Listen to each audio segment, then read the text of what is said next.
Hello guys, ito ang ating tanim na pipino.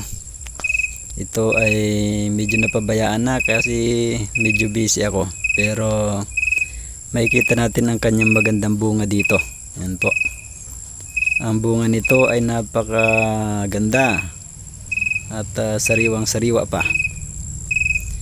At pipitasin ko na muna, baka ako ay maunahan ng magnanakaw o kaya ay ng mga insekto. Hindi pa kasi ako nakabili ng sprayer para sa organic na to. Kaya yan, ito ay pinaikot ko lang kasi wala din akong dalang pangputol. Yan po, medyo madamo na. Pero sa sunod dadagdagan ko yung mga bakante dyan. Bibili ako ng panibagong mga buto. Ito ay first time kong pagtatanim ng pipino. Maganda kasi pag may sariling tanim para ligtas tayo sa mga kemikal at tayo ay makatipid na rin ng ating gastusin.